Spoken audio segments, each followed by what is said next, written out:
Our original vision was to build a story-driven flight simulator set in a massive world filled with landmarks, notes, and points of interest. A game about exploration and presence rather than combat. Our goal was a story and capacity that would be deep, complex, and engaging that pulled players into the world. Early in development, the project's scope took a major turn. The game transformed from exploration-focused into a combat flight sim. Features like the landmark note system were cut, while combat elements, such as bombs, guns, turrets, enemy warships, and airfields were added.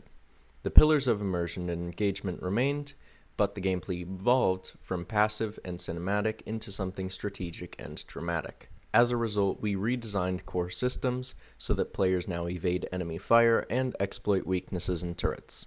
Still, we faced big hurdles. Technical issues like lag and physics crashes, as well as time constraints leading to rushed asset replacement in our polish phase. If we had more time, or used a pre-built flight system, we could have pushed even further. Even so, the project grew into a stronger, more ambitious combat flight sim than we had first imagined. With that, I'll pass it to Taj, who will cover how our systems and mechanics evolved. Initially, the mechanics offered rough ideas of the concept the game was trying to provide. On their own, they accomplished the bare necessities, but it was only when the mechanics started being built around each other that they began to approach their more finalized state. Most of the bigger changes stemmed from how each mechanic synergized with the others.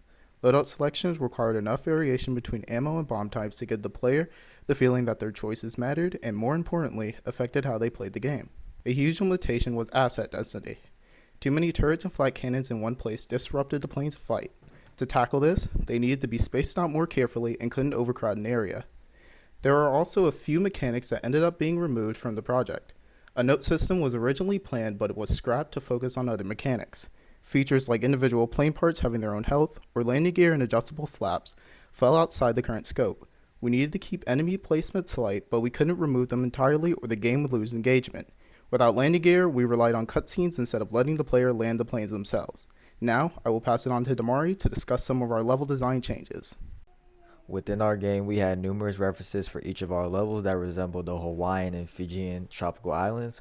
An example of an island reference in our levels includes the Midway Atoll.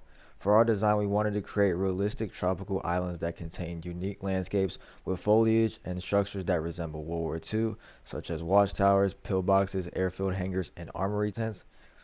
Originally, our levels and environments were created using the landscape tool within Unreal Engine 5. However, we decided to completely rework the levels as we wanted them to appear realistic to new and old playtesters. And moving on to Ethan to further explain our levels. We were able to use feedback from various playtesters through multiple methods, including asking around on campus and posting new packaged builds in the development Discord server. The responses we received led to changes in pacing of all of the game levels, as well as multiple changes in the various enemy encounters throughout the game. For example, in the delivery level, the player must get the supply shipment to the airfield at the base of a mountain. That mountain is visible from the start of the level. We also have a lot of object density prominent in all three levels to further express to the player where all of the action is going to take place in each space as well. The best change we made to our levels throughout the entire project is replacing the old environment we started with, and we created a whole new environment for the game using height maps of real islands on Earth using a software called Gaia. Using these, we were able to completely revamp our levels by replacing the voxel-wrapped islands and trees with new fancy islands and foliage. Now I'll pass it off to Damari to discuss some of our development processes and communication. Throughout the development of our game, we held in-person and virtual stand-up meetings to discuss any tasks that we plan to do or have completed. Doing this improved team communication greatly, as each of us knew exactly what we were going to do for the game and were also willing to collaborate on each other's tasks if assistance was needed. Within the majority of the team sprints, we started off efficiently, but every post-weekend, productivity decreased over time. In addition, each team member also had events within their life outside developing the game that occurred during the process. Initially, we had numerous features within the original build of our game. As time progressed, many features were removed as they no longer fit the overall design for our game. However, in the process, we added new features and mechanics that are better related to the design and theme of the game. That has progressed into what we have now. Finally, Ethan will cover the remaining parts of our communications. Being in the same time zone made contact and video conferences easier to coordinate and attend. This made every issue that arose known and seen by our entire team and helped with the development process by a large margin. Going forward, we will take scope into account earlier and not try to have so many features added to the project at once before anything is put into motion entirely. We are also going to focus harder on updating Jira tasks as we had struggles in logging hours.